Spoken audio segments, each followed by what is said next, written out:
അവൾ ദയനീയമായി അവനെ നോക്കി. ചുണ്ടിൽ നിന്ന് അക്ഷരങ്ങൾ അടർന്നു. നകുലൻ. ഏ? മൂവരിൽ നിന്നും ഒരുപോലെയാണ് ശബ്ദമുയർന്നത്. MLA ദേവദാസ് സാറിന്റെ മകനോ? അമ്പരപ്പായിരുന്നു ഈശ്വരന്റെ ശബ്ദത്തിൽ. സുന്ദരി തലകുലുക്കി. താൻ പ്രതീക്ഷിക്കുന്ന അത്ര വേഗത്തിൽ ഈ പ്രശ്നത്തിന് പരിഹാരം കാണാൻ കഴിയില്ലെന്ന് അവന് ഉറപ്പുണ്ടായിരുന്നു. പോരെങ്കിൽ അവർക്കിപ്പോൾ തന്നോട് അത്ര താല്പര്യവുമില്ല. വജ്രയുടെ കേസ് തന്നെ അവർ കുത്തിപ്പൊക്കാതിരിക്കുന്നത് അവരും കൂടി കുരുങ്ങുമെന്നുള്ളത് കൊണ്ടാണ്.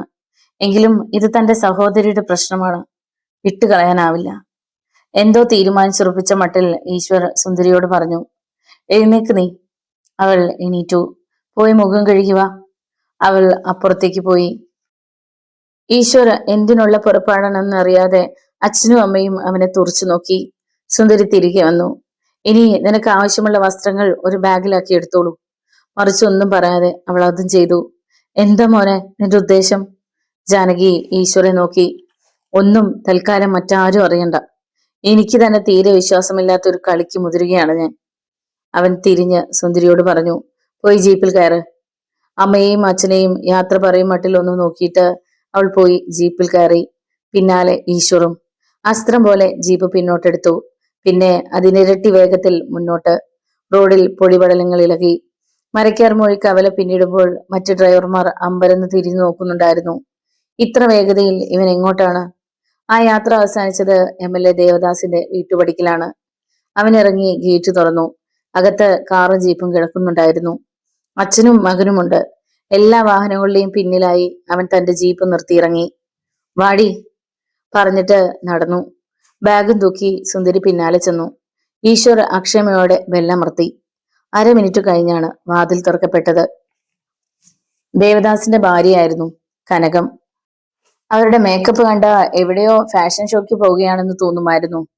അവനെ കണ്ട് പരിചിത ഭാവത്തിൽ അവർ ചിരിച്ചെങ്കിലും പിന്നിൽ ബാഗുമായി നിൽക്കുന്ന സുന്ദരിയെ കണ്ടപ്പോൾ കണ്ണിൽ സംശയം നിഴൽ വിരിച്ചു. നകുലൻ? അവൻ തിരക്കി. മുകളിലുണ്ട് അച്ഛനും മകനും. വാടി തിരിഞ്ഞ് സുന്ദരിയോട് പറഞ്ഞിട്ട് അവൻ അകത്തേക്ക് കയറി. പരിഭ്രമത്തോടെ അവളും. പിടയുന്ന മിഴകളാൽ അവൾ ചുറ്റും നോക്കി. നിന്റെ പെങ്ങളല്ലേടാ ഈശ്വർ ഇത്? അവളെ അടിമുടി ശ്രദ്ധിച്ചുകൊണ്ടായിരുന്നു കനകത്തിന്റെ ചോദ്യം. അവനൊന്ന് മൂളി. അപ്പോഴേക്കും ബാൽക്കണിയിൽ നകുലനും ദേവദാസും പ്രത്യക്ഷപ്പെട്ടിരുന്നു. ഈശ്വരയും സുന്ദരിയെയും ഒന്നിച്ചവിടെ കണ്ടപ്പോൾ നകുലൻ വിളറി വെളുത്തു. ആ, രണ്ടുപേരും ഉണ്ടല്ലോ. ഇങ്ങോട്ടൊന്ന് ഇറങ്ങി വന്നേ, ഒരു കാര്യം പറയാൻ വന്നതാ. അച്ഛനും മകനും മുഖാമുഖം നോക്കി. ദേവദാസിന്റെ നിഴൽ പറ്റിയാണ് നകുലൻ താഴെ വന്നത്. എന്താ ഈശ്വര പെങ്ങളെയും കൂട്ടി? ദേവദാസ് ചിരിച്ചു. ഇവളെ ഇവിടെ ഏൽപ്പിക്കാൻ വന്നതാ. ഇനി ഇതാ ഇവളുടെ വീട്. ഭർത്താവിന്റെ വീട്ടിലല്ലേ ഭാര്യ താമസിക്കേണ്ടത്. ദേവദാസും കനകവും അമ്പരന്നു. നീ നീ എന്താ പറയുന്നത്? അതൊക്കെ നകുലിന് അറിയാം. ഞാൻ പോകുന്നു.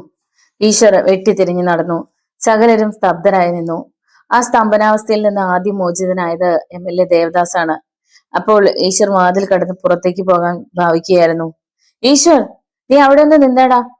ഈശ്വർ നിന്നു. എന്നിട്ട് തോളിന് മുകളിലൂടെ തല തിരിച്ചു നോക്കി.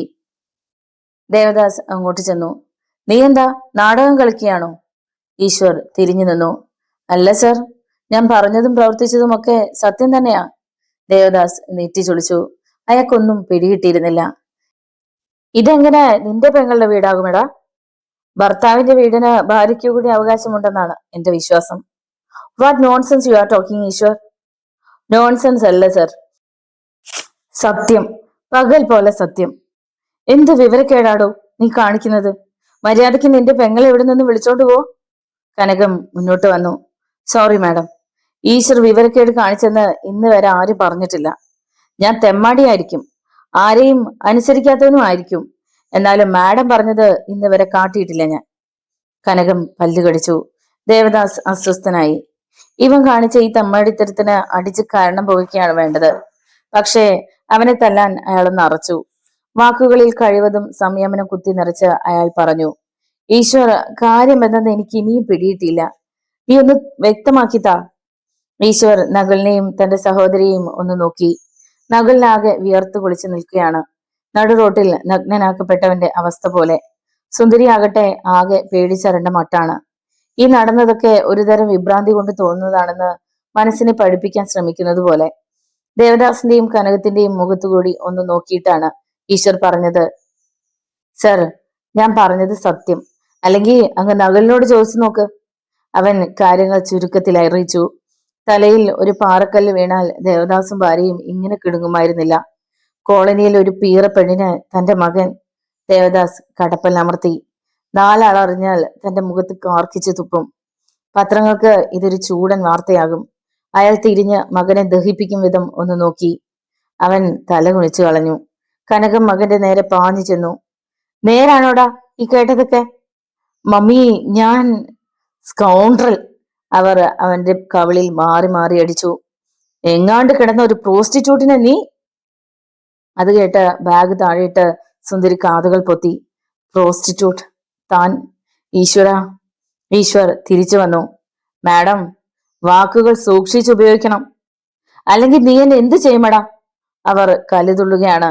നിങ്ങളാ പറഞ്ഞ വാക്കുണ്ടല്ലോ, പ്രോസ്റ്റിറ്റ്യൂട്ട്, അതിന്റെ അർത്ഥം മറ്റുള്ളവരെക്കാൾ ശരിക്കറിയാവുന്നത് നിങ്ങൾക്ക് തന്നെയാണെന്ന് എനിക്കറിയാം മാഡം. കുറെയൊക്കെ ഇവിടുത്തെ നാട്ടുകാർക്കും അറിയാം. Shut up rascal! കാശുള്ള വീട്ടിലെ ആമ്പിള്ളേരെ കണ്ണും കൈയും കാട്ടി വയറ്റിലുണ്ടാക്കിയിട്ട് അവകാശം സ്ഥാപിക്കാൻ ശ്രമിക്കുന്ന ഇവളെ പോലുള്ളവന്മാരെ പിന്നെ ഏത് പേരാടാ വിളിക്കേണ്ടത്? മാഡം, നിങ്ങൾ ദേവദാസ് സാറിന്റെ ഭാര്യയായി പോയി. അത് ഭാഗ്യം. അല്ലെങ്കിൽ പെണ്ണാണെന്ന് നോക്കില്ലായിരുന്നു. അവന്റെ ആ ഭാവത്തിന് മുന്നിൽ കനകമൊന്ന് പതറി.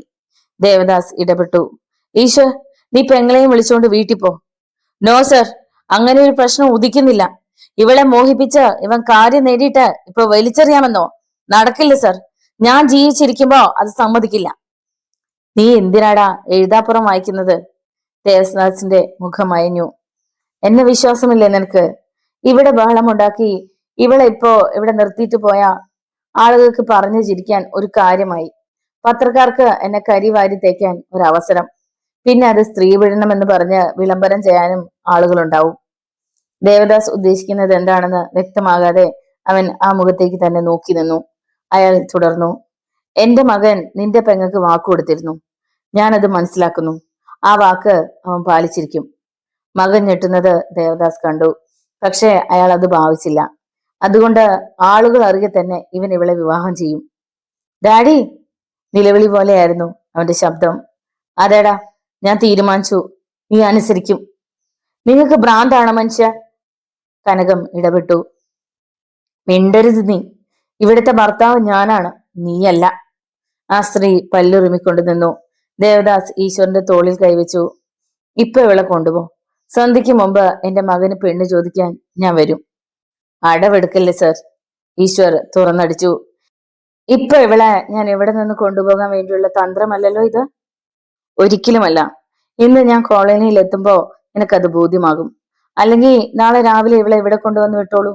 പിന്നെ ഇവൾ ഗർഭിണിയാണെന്ന കാര്യം തൽക്കാലം ആരും അറിയണ്ട. ഇത്ര വേഗം ദേവദാസിൽ ഇങ്ങനെ ഒരു മാറ്റമോ? ഈശ്വരന് സങ്കല്പിക്കാൻ പോലും കഴിയുന്നതായിരുന്നില്ല അത്. ദേവദാസ് തിരിഞ്ഞ് സുന്ദരിക്ക് അരികിലെത്തി. മോളെ, നിന്റെ സ്വപ്നങ്ങൾക്ക് ഒരിക്കലും മങ്ങലേൽക്കില്ല. ഏറ്റവും അടുത്ത മുഹൂർത്തത്തിൽ തന്നെ നിങ്ങളുടെ വിവാഹം നടക്കും. സന്തോഷം കൊണ്ട് അവളുടെ കണ്ണുകൾ നിറഞ്ഞുപോയി. പൊയ്ക്കോളൂ, പെണ്ണു കാണാൻ ഞങ്ങൾ വരുന്നതും കാത്തിരുന്നോളൂ. സുന്ദരി ബാഗെടുത്തു. ഈശ്വരന്റെ അടുത്തേക്ക് നടക്കുമ്പോൾ നകുലിനെ ഒന്ന് നോക്കി. അവനാകട്ടെ മറ്റെവിടെയോ നോക്കി നിൽക്കുകയായിരുന്നു. എങ്കിൽ ഞങ്ങൾ ഇറങ്ങട്ടെ സർ? ഈശ്വർ പെങ്ങളുടെ കൈക്ക് പിടിച്ചു. വിശ്വാസത്തോടെ പോയിക്കോളൂ. ഇരുവരും ഇറങ്ങിപ്പോയി ജീപ്പിൽ കയറി. അത് ഗേറ്റ് കടക്കുവോളം ദേവദാസിന്റെ വിസിറ്റിംഗ് റൂമിൽ ആരും ചലിച്ചില്ല. ജീപ്പ് കണ്ണിൽ നിന്ന് മറഞ്ഞതും ദേവദാസ് വെട്ടിത്തിരിഞ്ഞ് ഒറ്റയടിയായിരുന്നു മകന്റെ കവിളിൽ. അവൻ ഒരു വശത്തേക്ക് വീച്ചുപോയി.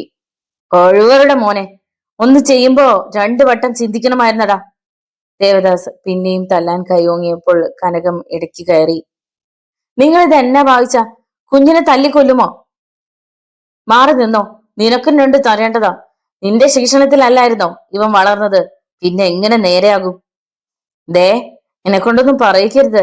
ഡാഡിയുടെ കൂടെ അല്ലേ മകൻ ഇപ്പൊ അഭ്യസിക്കുന്നത്? അല്ലെങ്കിലും നാട് മുഴുവൻ ഭാര്യമാരുള്ള നിങ്ങളുടെ സന്തതിയല്ലേ ഇവൻ. പിന്നെ എങ്ങനെ ആ ഗുണം കാണിക്കാതിരിക്കും? ഡാഡിയും മമ്മിയും തമ്മിൽ വഴക്ക് മൂത്തപ്പോൾ നകുലൻ ഇടപെട്ടു. നിങ്ങൾ ഇങ്ങനെ പരസ്പരം കുറ്റപ്പെടുത്താതെ എന്റെ കാര്യത്തിൽ ഒരു തീരുമാനം എടുക്കാൻ നോക്ക്. ഇനിയിപ്പോ തീരുമാനം അത് തന്നെ ഉള്ളൂ. നീ അവളെ കെട്ടുക. പീഡനത്തിന്റെ പേര് പറഞ്ഞ ആ പെണ്ണ് കോടതിയിൽ പോയാലുണ്ടല്ലോ, അതോടെ തീർന്നു സകലതും. പോരെങ്കിൽ അവൻ, ആ ഈശ്വർ, നമ്മളെയെല്ലാം പച്ചയ്ക്ക് കത്തിക്കും. ജീപ്പ് ഓടിക്കുമ്പോൾ ഈശ്വർ മനസ്സിൽ ഉറപ്പിച്ചിരുന്നതും അതുതന്നെയായിരുന്നു. വാക്കു മാറാനോ എന്തെങ്കിലും തന്ത്രം ഉപയോഗിക്കാനോ ദേവദാസോ മകനോ ശ്രമിച്ചാൽ ഒന്നിനെയും പിന്നെ ബാക്കി വെച്ചേക്കില്ല താൻ, അതുറപ്പ്. അങ്ങോട്ട് പോയതിന്റെ പകുതി വേഗതയേ ഉണ്ടായിരുന്നുള്ളൂ മടക്കയാത്രയ്ക്ക്. വീട്ടിൽ തിരികെ എത്തിയ അവൻ അമ്മയോട് കാര്യങ്ങൾ പറഞ്ഞു. പോർട്ടർ ദാമോദരനും എല്ലാം കേട്ടു. അയാൾ ദീർഘമായി ഒന്ന് നിശ്വസിച്ചു. മകന് തന്നോടുള്ള അകൽച്ച ഇനി ഒരിക്കലും മാറില്ലെന്ന് അയാൾക്ക് തോന്നി. ജാനകി സന്തോഷത്തിലായിരുന്നു. തന്റെ മകൾക്കൊരു പിടിപ്പേട് പറ്റിയെങ്കിലും ഈശ്വരൻ അവളെ കൈവിട്ടില്ലല്ലോ. ഈശ്വർ തന്നെയാണ് മരക്കാർ മൊഴി കവലയിൽ പോയതും കുറച്ച് ബേക്കറി സാധനങ്ങളും കവർപ്പാലും മറ്റും വാങ്ങിക്കൊണ്ടുവന്നതും. അപ്പോഴേക്കും സുന്ദരി വീടിനകവും പുറവും ഒക്കെ തൂത്തുവാരി വൃത്തിയാക്കിയിട്ടു. ഉള്ള ഫർണിച്ചറുകളും തുടച്ച് അതാത് സ്ഥാനങ്ങളിലിട്ടു.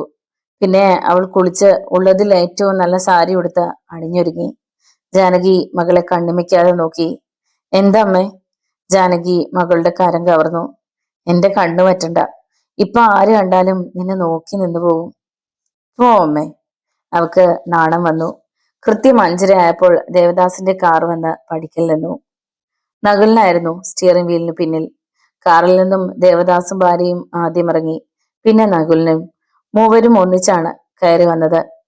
ഈശ്വർ പുറത്തേക്ക് ചെന്ന് അവരെ സ്വീകരിച്ചു. നേരത്തെ ദേവദാസിന്റെ വീട്ടിൽ വെച്ച് അങ്ങനെയൊക്കെ സംസാരിച്ചതിന്റെ യാതൊരു ഭാവവുമില്ലായിരുന്നു അപ്പോൾ ആർക്കും തന്നെ. ദേവദാസിന്റെ ഭാര്യ പോലും വളരെ സൗഹാർദ്ദപൂർവ്വമായാണ് പെരുമാറിയത്. പോർട്ടർ ദാമോദരൻ അവരെ കണ്ട് എണീറ്റ് നിന്നു. എല്ലാവരും അകത്തെ മുറിയിലിരുന്നു. കനകം സുന്ദരിയെ വിളിച്ച് തന്റെ അടുത്തിരുത്തി. അത് കണ്ടപ്പോൾ ജാനകിയുടെ മനസ്സിൽ കുളിരുണ്ടായി. പല കാര്യങ്ങളും സംസാരിച്ചിരിക്കുന്നതിനിടയിൽ ചായ കുടി കഴിഞ്ഞു. ഇങ്ങനെ ഇരുന്നാ മതിയോ? കനകം ഭർത്താവിനെ ഓർമ്മപ്പെടുത്തി. ദേവദാസ് ചിരിച്ചുകൊണ്ട് എല്ലാവരെയും നോക്കി. ഇനിയിപ്പോ പ്രത്യേകിച്ച് ഞാൻ എന്ത് പറയാനാ? കാര്യങ്ങൾ രണ്ടു കൂട്ടർക്കും അറിയാവുന്നത് തന്നെ. ഇനി കഴിവതും വേഗത്തിൽ, ഏറിയാൽ 2 ആഴ്ചയ്ക്കുള്ളിൽ വിവാഹം നടത്തണം. എന്താ ഈശ്വർ, അതിന് ബുദ്ധിമുട്ടുണ്ടോ? കയ്യിലാണെങ്കിൽ രൂപയൊന്നുമില്ല. പക്ഷെ വിവാഹം നീട്ടിക്കൊണ്ടുപോകാൻ പറ്റിയ അവസരമല്ലല്ലോ. അതുകൊണ്ട് തന്നെ മറ്റൊന്നും ചിന്തിക്കാതെ അവൻ സമ്മതം മൂളി. ഒരു കാര്യം കൂടി, ദേവദാസ് തുടർന്നു. പറ്റിയ തെറ്റുകളൊന്നും പുറത്താരും അറിയണ്ട. അവരുടെ പക്വതയില്ലാമ വരുത്തിവെച്ച വിനയ എല്ലാം. അതിന് ആരും ഉത്തരം പറഞ്ഞില്ല. ആട്ടെ, ചെക്കന് പെണ്ണിനോട് എന്തെങ്കിലും സംസാരിക്കാനുണ്ടോ? ചിരിച്ചുകൊണ്ട് കനകം തിരക്കി. പെട്ടെന്ന് ദേവദാസ് തടഞ്ഞു. വേണ്ട വേണ്ട, സംസാരിച്ച് ഇത്രത്തോളമായി. അത് കേട്ട് എല്ലാവരും പൊട്ടിച്ചിരിച്ചുപോയി. അതിഥികൾ എണീറ്റു. എന്നാ ഞങ്ങൾ ഇറങ്ങട്ടെ. പേരിന് മാത്രം ഒരു ഉറപ്പിക്കൽ ചടങ്ങുണ്ടാവും എന്റെ വീട്ടിൽ വെച്ച. ദേവദാസ് പോർട്ടർ ദാമോദരനോടാണ് അത് പറഞ്ഞത്. അയാൾ തലകുലുക്കി. കാറിനരികിൽ വരെ ഈശ്വരൻ ചെന്നു. അവർ ഒരിക്കൽ കൂടി യാത്ര പറഞ്ഞു. കാർ അകന്നു പോയപ്പോൾ ഈശ്വർ ദീർഘമായൊന്ന് നിശ്വസിച്ചു. ഒരുപാട് കോലാഹലങ്ങൾ ഉണ്ടാകും എന്ന് കരുതിയ ഒരു പ്രശ്നമാണ് അവസാനം സമാധാനപരമായി പരിഹരിക്കാൻ പോകുന്നത്. എന്നാലും ദേവദാസ് സാർ സമ്മതിക്കുമെന്ന് സ്വപ്നത്തിൽ പോലും കരുതിയിരുന്നതല്ല. അന്ന് ആ വീട്ടിൽ ഉത്സവത്തിന്റെ സന്തോഷമായിരുന്നു. എന്തിനാ MLA സാറ് കുടുംബസമേതം വന്നത്? അയൽവക്കത്തുള്ളവർ തിരക്കി തുടങ്ങി. അവരിൽ നിന്ന് കാര്യം മറച്ചു വെച്ചിട്ട് കാര്യമില്ലല്ലോ. ജാനകി ഉള്ളത് പറഞ്ഞു. ആർക്കും പക്ഷെ അത് വിശ്വസിക്കാനായില്ല. അവർ മൂക്കത്ത് വിരൽ വെച്ചു. കാറ്റിന്റെ വേഗതയിലാണ് കോളനിയിലുള്ള എല്ലാ വീടുകളിലും വിവരമെത്തിയത്. അതെങ്ങനെ? ജാനകിയുടേതല്ലേ മോള്. മന്ത്രിയുടെ മോനെ കിട്ടിയിരുന്നേൽ അവൻ ഈ വല വീശി പിടിച്ചേനെ. അസൂയ മൂത്തവർ പിറുപിറുത്തു. സന്ധ്യ കഴിഞ്ഞപ്പോൾ കൃഷ്ണമാഷ് അവിടെ വന്നു. ഈശ്വർ വൈകിട്ട് കവലയിലേക്ക് പോയിരുന്നില്ല. ഞാൻ കേട്ടത് ശരിയാണോ ഈശ്വർ? മാഷ് തിരക്കി. അതെ മാഷെ. പിന്നെ എന്റെ കയ്യിൽ കാര്യമായിട്ടൊന്നുമില്ല. മാഷിന്റെയൊക്കെ സഹായം വേണ്ടി വരും. മാഷ് ചിരിച്ചു. ഒരു നല്ല കാര്യത്തിനല്ലടോ. എന്നാൽ കഴിയുന്നത് പോലെ സഹായിക്കാൻ ഞാൻ. നമ്മുടെ സഹകരണ ബാങ്കിൽ നിന്നും ഒരു ലോൺ കൂടി എത്രയും വേഗത്തിൽ ശരിയാക്കി തരണം. മാഷ് പറഞ്ഞ പ്രസിഡന്റും മറ്റു മെമ്പർമാരും ഒക്കെ കേൾക്കും. അതൊന്നും ഓർത്ത് നീ വിഷമിക്കണ്ട. ഒക്കെ നമുക്ക് ശരിയാക്കാം. സംതൃപ്തമായ മനസ്സോടെയാണ് ഈശ്വർ അന്ന് അത്താഴം കഴിച്ചു കിടന്നത്. കോളനി ഉറങ്ങിക്കഴിഞ്ഞു. അപ്പോൾ ഈശ്വർ എണീറ്റു. ശബ്ദമുണ്ടാക്കാതെ വാതിൽ തുറന്ന് വീടിന് പുറത്തു വന്നു. റോഡിൽ ഇറങ്ങി നിന്ന് ആ പരിസരത്തെങ്ങും ആരുമില്ലെന്ന് ഉറപ്പാക്കിയിട്ട് കാലുകൾ നീട്ടിവെച്ച് നടന്നു ഒരു പ്രത്യേക ലക്ഷ്യത്തിലേക്ക്. വഴിയിൽ ചീവീടുകളുടെ ശബ്ദമൊഴികെ മറ്റൊന്നും ഉണ്ടായിരുന്നില്ല. കനത്ത ഇരുട്ട്. നാട്ടുവെളിച്ചം പോലും പേരിനേ ഉള്ളൂ. മുന്നോട്ട് നീങ്ങുന്നതിനിടയിൽ ഈശ്വർ ഇടയ്ക്കിടെ ചുറ്റും നോക്കുന്നുണ്ടായിരുന്നു. കോളനി റോഡിൽ നിന്ന് ഇടത്തേക്ക് തിരിഞ്ഞ് ഒരു ഇടവഴിയിലൂടെ അവൻ റബ്ബർ തോട്ടത്തിലെത്തി. പിന്നെയും നടപ്പ്. റബ്ബർ തോട്ടം പിന്നിട്ടപ്പോൾ പാടമായി. തവളുകളുടെയും കുളക്കോഴികളുടെയും ശബ്ദം. പാടത്തിന്റെ ഓരം ചേർന്ന് വൃക്ഷങ്ങൾ മേൽക്കൂര കെട്ടിയ വരമ്പത്തുകൂടിയായിരുന്നു പിന്നീടുള്ള യാത്ര. പാടം പിന്നിട്ട് വീണ്ടും വെട്ടുവഴി. അങ്ങനെ ഏതാണ്ട് 1.5 മണിക്കൂറോളം അവൻ നടന്നു. പിന്നെ ഒരു പുരയിടത്തിലേക്ക് കയറി. നിറച്ച ആകാശത്തിന് കീഴെ അങ്ങിങ്ങായി ചില വീടുകൾ. അവയിൽ ഒന്നിനു മുന്നിൽ അവൻ എത്തി. തെല്ലകലെ ഒരു നായി അവനെ കണ്ടിട്ട് നിർത്താതെ കുരയ്ക്കാൻ തുടങ്ങി. ഈശ്വർ ആ ചെറിയ വീടിന്റെ വരാന്തയിൽ കയറി ഒരിക്കൽ കൂടി തിരിഞ്ഞു നോക്കി. തന്നെ ആരും കണ്ടിട്ടില്ലെന്ന് ഉറപ്പാക്കി. അനന്തരം വാതിലിൽ മൃദുവായി 3 തവണ മുട്ടി. അല്പനേരം കഴിഞ്ഞു. അകത്ത് ആരോ എണീക്കുന്ന ശബ്ദം.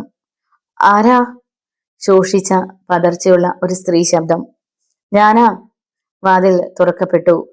ഉള്ളിലേക്ക് തന്നെ അവൻ വലിഞ്ഞു. വാതിലടഞ്ഞു.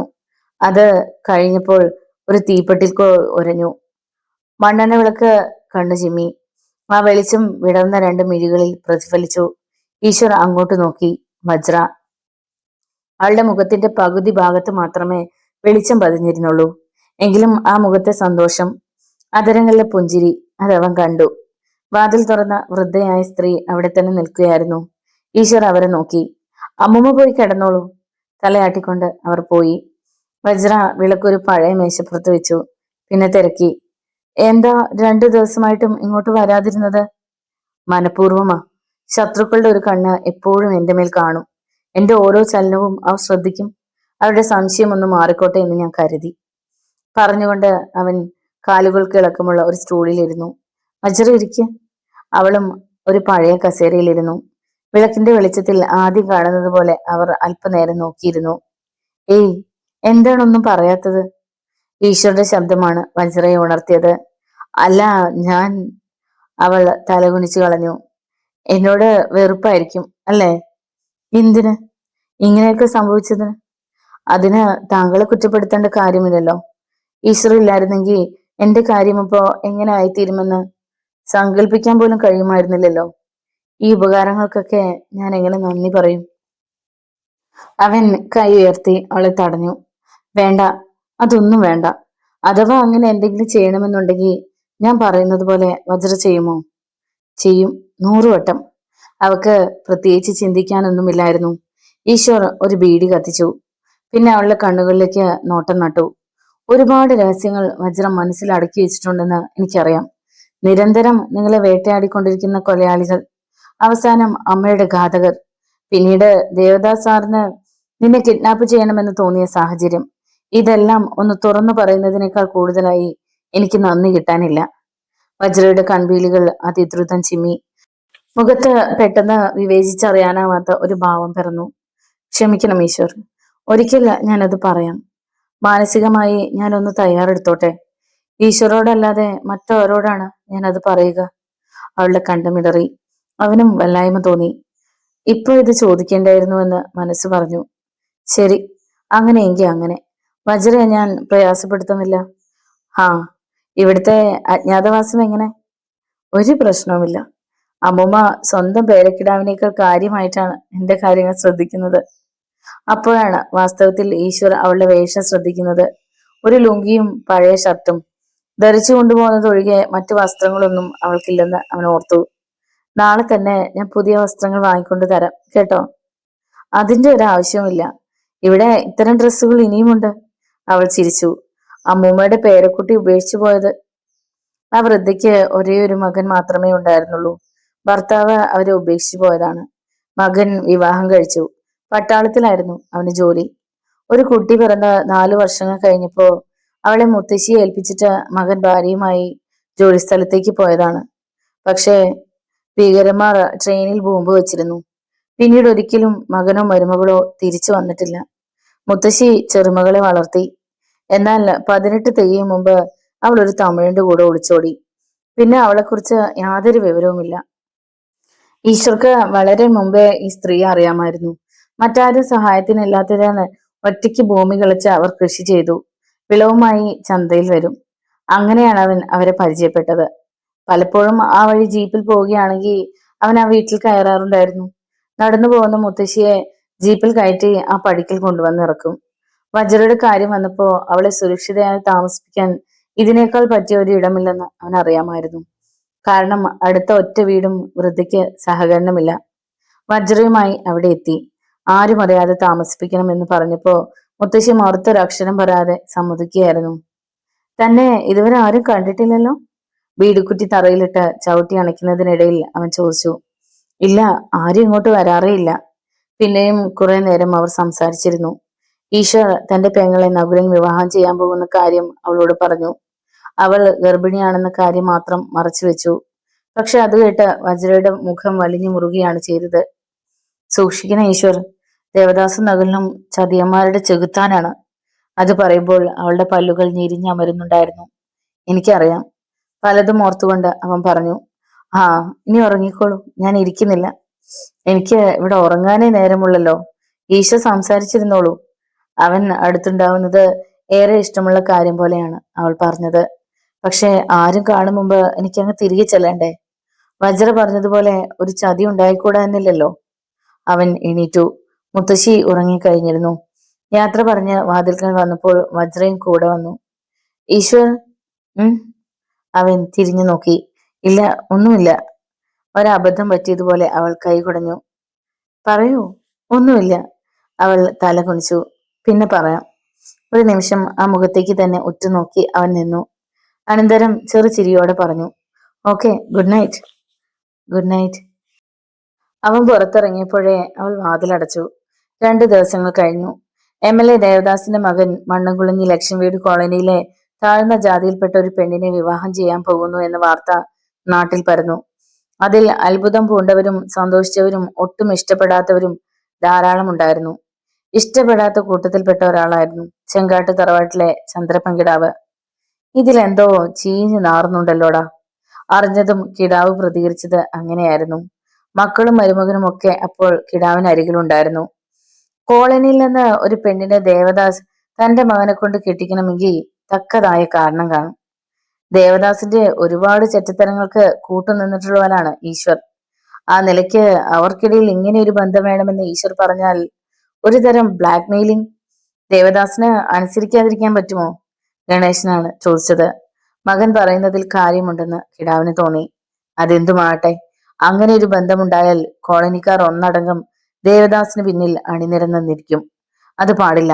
ഏതായാലും നീ ആ വിജയൻ ഒന്ന് വിളിക്കണം. കാര്യങ്ങൾ അപ്പോഴപ്പോഴറിയണം. പറ്റിയ കലക്ക് വെള്ളത്തിൽ ഒരു മീൻ പിടിക്കൽ. അച്ഛൻ ഉദ്ദേശിക്കുന്നത് എന്താണെന്ന് മനസ്സിലായില്ലെങ്കിലും ഗണേശൻ പറഞ്ഞു. ശരി അച്ഛാ. 2ാം നിലയിലെ തന്റെ മുറിയിൽ ഇരിക്കുകയായിരുന്ന മോഹിനിക്കിടാവിനോട് ഈ വിവാഹക്കാര്യം പറഞ്ഞത് അമ്മ മായാവതി തന്നെയാണ്. മോഹിനി ഓർത്തിരുന്നു. ഒരുപക്ഷെ സത്യന്റെ കൂടെ തനിക്ക് പോകുവാൻ കഴിഞ്ഞിരുന്നെങ്കിൽ ഈ വിവാഹ കാര്യങ്ങളുടെ നടത്തിപ്പിനായി മുൻനിരയിൽ തന്നെ താനും ഉണ്ടായേനെ. അറിയാതെ അവളുടെ മിഴിക്കോണുകളിൽ വേദനയുടെ നനവ് പൊടിഞ്ഞു. സത്യനെ കുറിച്ചുള്ള ഓർമ്മയായിരുന്നു അതിന് കാരണം. അവളുടെ ഭാവം കണ്ടപ്പോൾ മകളോട് ഇത് പറയേണ്ടിയിരുന്നില്ലെന്ന് മായാവതിക്ക് തോന്നി. എന്താ മോളെ ഇങ്ങനെ? നീ ഇപ്പോഴും? അതെ അമ്മേ, ഇപ്പോഴും ഞാൻ സത്യനെ ഓർത്തുകൊണ്ടാണ് കഴിയുന്നത്. ആ ഓർമ്മകൾ ഇല്ലാതെയാകണമെങ്കിൽ ഞാൻ മരിക്കണം. മായാവതി അതിന് മറുപടി പറഞ്ഞില്ല. ദിനങ്ങൾ പിന്നെയും കൊഴിഞ്ഞു. നകുലനും സുന്ദരിയും തമ്മിലുള്ള വിവാഹം ഉറപ്പിക്കൽ ചടങ്ങിന് ദേവദാസിന്റെ വീട്ടിൽ ഒരുക്കമായി. അനാർഭാടമായാണ് ചടങ്ങ് നടത്തുവാൻ തീരുമാനിച്ചിരിക്കുന്നതെങ്കിലും ചെറിയ തയ്യാറെടുപ്പുകൾ വേണ്ടേ? ദേവദാസ് അവിടെ അടുത്തു തന്നെയുള്ള തനിക്ക് വളരെ അടുപ്പമുള്ള ചിലരെ മാത്രം വിളിച്ചു. ഈശ്വറും അങ്ങനെ തന്നെയാണ് ചെയ്തത്. ഒട്ടും ഒഴിയാൻ കഴിയാത്ത 10ൽ താഴെ ഉള്ള ആളുകളെ ക്ഷണിച്ചു ദേവദാസിന്റെ വീട്ടിലേക്ക് പോകാൻ. അതാകുമ്പോ അവന്റെ ജീപ്പ് മാത്രം മതിയാകും. അച്ഛനുമായി അത്ര അടുപ്പത്തിലല്ലെങ്കിലും അവൻ പോർട്ടർ ദാമോദരന് പുതിയൊരു ഷർട്ടും മുണ്ടും വാങ്ങിക്കൊടുത്തു. അതിലേക്ക് നോക്കി അയാളുടെ കണ്ണുകൾ അറിയാതെ നനഞ്ഞുപോയി. സുന്ദരി വലിയ സന്തോഷത്തിലായിരുന്നു.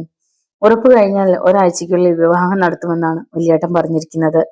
ഒരാഴ്ച ഓർത്തപ്പോൾ തന്നെ അവൾക്ക് കുളിരുണ്ടായി.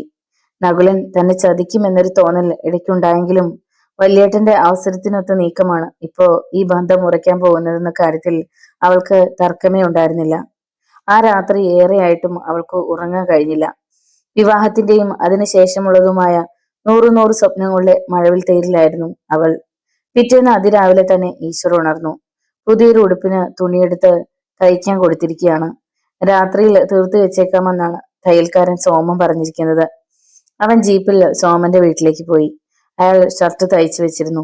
അതുമായി അരമണിക്കൂറിനുള്ളിൽ തിരിച്ചു വന്നപ്പോ വീട്ടുമുറ്റത്ത് അടുത്ത വീട്ടിലെ ആളുകളെല്ലാം ഉണ്ട്. വിവാഹമുറപ്പായതിനാൽ അവർക്ക് വന്നതാകുമെന്ന് അവൻ കരുതി. പക്ഷെ ജീപ്പിൽ നിന്നിറങ്ങി അവൻ നെറ്റിച്ചൊളിച്ചു. ആളുകൾ അവനെ നോക്കി അടക്കം പറയുന്നു. എല്ലാ മുഖങ്ങളിലും ഭാവമാറ്റമുണ്ട്. എന്നിട്ടും എന്തിനാണ് എല്ലാവരും വന്നതെന്ന് ചോദിക്കുവാൻ അവന് മടി തോന്നി. അപ്പോഴാണ് നിലവിളിച്ചുകൊണ്ട് ജാനകി ഓടി വന്നത്.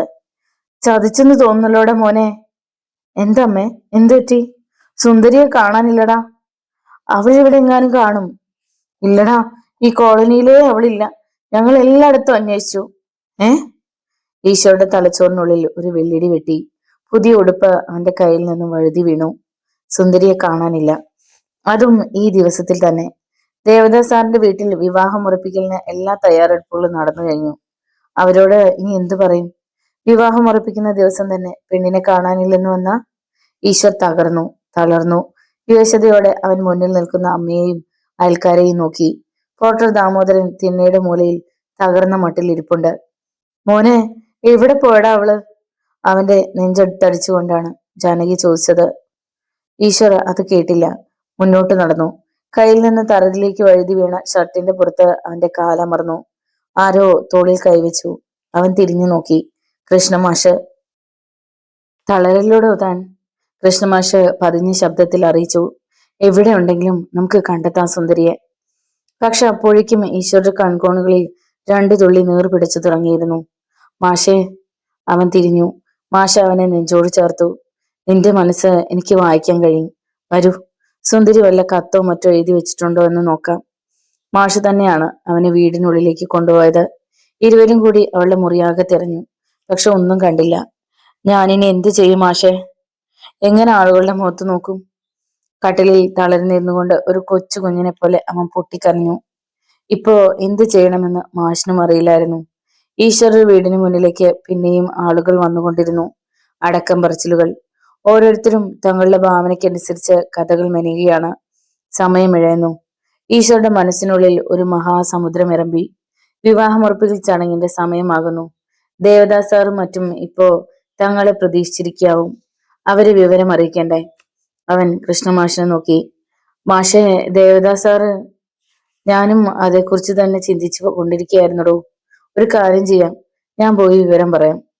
സുന്ദരിയെ കുറിച്ച് എന്തെങ്കിലും ഒരു ധാരണയുണ്ടായിരുന്നെങ്കിൽ നമുക്ക് ചടങ്ങ് അങ്ങ് നടത്താമായിരുന്നു. പക്ഷെ ആളുകൾക്ക് അറിഞ്ഞ നിലയ്ക്ക് ദേവദാസിന്റെയും മകന്റെയും കാതുകളിൽ വിവരം എത്താതിരിക്കില്ലല്ലോ. അപ്പോഴേക്കും മരക്കാർ മൊഴി കവലയിൽ നിന്ന് ഈശ്വരുടെ സുഹൃത്തുക്കൾ വിവരം അറിഞ്ഞു വന്നു. അവരിൽ ഒരാളെയും കൂട്ടിക്കൊണ്ടാണ് ജീപ്പിൽ കൃഷ്ണമാഷ MLA ദേവദാസിന്റെ വീട്ടിലേക്ക് പോയത്. അവിടെ എല്ലാവരും പെൺകൂട്ടരെ കാത്തിരിക്കുകയായിരുന്നു. കൃഷ്ണമാഷിനെ കണ്ടതോടെ ദേവദാസ് എഴുന്നേറ്റ് വന്നു. ഞങ്ങളൊക്കെ കരുതി നിങ്ങൾ എന്താ താമസിക്കുന്നതെന്ന്. ദേവദാസ് ചിരിച്ചു. എവിടെ മറ്റുള്ളവർ? MLAയുടെ മുഖത്ത് നോക്കി കൃഷ്ണമാഷ് അല്പനേരം നിന്നു. എങ്ങനെ പറയണം? ദേവദാസിന്റെ നെറ്റി ചൊളിഞ്ഞു. എന്താ കൃഷ്ണ മുഖം വല്ലാതിരിക്കുന്നത്? എന്തെങ്കിലും പ്രശ്നം? ഒരു ചെറിയ പ്രശ്നമുണ്ട്. തുടർന്ന് അദ്ദേഹം കാര്യം ചുരുക്കത്തിൽ പറഞ്ഞു. ദേവദാസ് വിളറി. നകുലൻ അങ്ങോട്ട് വന്നു. എന്താ ഡാഡി? സുന്ദരിയെ കാണാനില്ലെന്ന്. ഏ? അവൻ ഞെട്ടുന്നത് കൃഷ്ണമാഷ് കണ്ടു. എവിടെ പോയോൾ? അറിയില്ല. പറഞ്ഞത് മാഷാണ്. ദേവദാസും കുറച്ചുപേരെ ക്ഷണിച്ചിട്ടുണ്ടായിരുന്നു. വിവരം അറിഞ്ഞപ്പോ അവരിൽ നിന്ന് പിറുപിറുക്കുകൾ ഉയർന്നു. വാടാ, നമുക്ക് കൂടി കോളനിയിലേക്ക് ഒന്ന് പോകാം, ദേവദാസ് മകനോട് പറഞ്ഞു. ദേവദാസും മകനും കാറിലും കൃഷ്ണമാഷ് ജീപ്പിലുമായി യാത്രയായി. ഈശ്വരുടെ വീട്ടുമുറ്റത്ത് അപ്പോഴും നല്ല തിരക്കായിരുന്നു. ഒരു പ്രതിമ കണക്കെ തിണ്ണയിൽ കുത്തിയിരിപ്പുണ്ട് പോർട്ടർ ദാമോദരൻ. ജാനകി അകത്ത് കിടക്കുന്നിടത്തു നിന്ന് എണീറ്റിട്ടില്ല. ഈശ്വരുടെ കൂട്ടുകാർ സുന്ദരിയെ തെരഞ്ഞു പോയിരിക്കുകയാണ്. ദേവദാസും നകലിനും കയറി വന്നപ്പോ ഈശ്വർ എണീറ്റിരുന്നു. ദയനീയമായി അവരെ നോക്കി. സർ. ദേവദാസ് അവന്റെ തോളിൽ തട്ടി. Cool down Eeshwar. സുന്ദരി കുഴപ്പത്തിലൊന്നും ചെന്ന് ചാടിയിട്ടില്ലെന്ന് എന്റെ മനസ്സ് പറയുന്നു. അവളിങ്ങ് തിരിച്ചു വരും. ഇപ്പോ ഇങ്ങനെ ഒരു നാടകം നടന്നു എന്ന് കരുതി എന്റെ മകൻ അവളെ വേണ്ടെന്ന് വെക്കില്ല, വിശ്വസിച്ചോളൂ. അത്ഭുതം നിറഞ്ഞ ഒരു ഭാവം ഈശ്വരുടെ മുഖത്തുണ്ടായി. ദേവദാസ് തുടർന്നു. നമുക്ക് അന്വേഷിക്കാം. ഞാൻ ഇപ്പൊ തന്നെ പോലീസിൽ വിവരം അറിയിക്കുന്നുണ്ട്. എന്റെ സംശയം ഇതാണ്. ഈ ബന്ധം നടക്കാതിരിക്കാൻ, നമ്മളെ നാണം കെടുത്താൻ എന്റെയോ നിന്റെയോ ശത്രുക്കൾ ആരെങ്കിലും അവളെ മാറ്റിയതായിക്കൂടെ? ഈശ്വർ ഒന്ന് പിടഞ്ഞുണർന്നു. ഒരു തീപ്പൊരി പോലെ അവന്റെ മനസ്സിലേക്ക് ചന്ദ്രപ്പൻകിടാവിന്റെ മുഖം വന്നു. അയാളുടെ മകളുടെ വിവാഹമുറപ്പിക്കൽ മുടക്കിയതിന്, മരക്കാർ മൊഴി കവലയിലേറ്റ പരാജയത്തിന് ഒരു തിരിച്ചടിയായി അയാൾ നടത്തിയതായി കൂടെയത്. അങ്ങ് അകലെ ഏതോ ഗുഹയിൽ നിന്ന വണ്ണം അവൻ ദേവദാസിന്റെ ശബ്ദം പിന്നെയും കേട്ടു. ഈ വിവാഹം നടക്കുക തന്നെ ചെയ്യും. അപ്പോ ശത്രുക്കൾക്ക് അതാവും ഏറ്റവും വലിയ പ്രഹരം. കുറച്ചു കഴിഞ്ഞ് വീണ്ടും വരാമെന്ന് പറഞ്ഞ് ദേവദാസും മകനും യാത്ര പറഞ്ഞു പോയി. ഈശ്വരന്റെ മനസ്സിൽ ഒരു വന്യമൃഗം ചുരമാന്തി. ചന്ദ്രപ്പൻ കിടാവ്. അപ്പോൾ കോളനിയിലെ സംഭവ വികാസങ്ങളൊക്കെയും കിടാവിന്റെ മുന്നിൽ അവതരിപ്പിക്കുകയായിരുന്നു വിജയൻ. കണക്കായി പോയടാ. കിടാവ് ചിരിച്ചു. കൊമ്പത്ത് കയറാനുള്ള അവന്റെ സ്വപ്നം പൊളിഞ്ഞല്ലോ. അവന്റെ അനിയൻ കാരണം എന്റെ മോൾ വിവാഹം വേണ്ടെന്ന് പറഞ്ഞു. ഇപ്പോ അവന് തക്ക തിരിച്ചടി കിട്ടി. കിടാവ് അല്പം ഇരട്ടി മധുരമെടുത്ത് വായിലിട്ട് ചവച്ചു. നീ പോ, അവിടുത്തെ വിശേഷങ്ങള് അപ്പോഴപ്പോ എന്നെ അറിയിക്കണം. നമുക്ക് കളിക്കാനുള്ള നേരമായടാ. ചന്ദ്രപ്പൻ കിടാവിനെ താണു വണങ്ങിയിട്ട് വിജയൻ പോയി.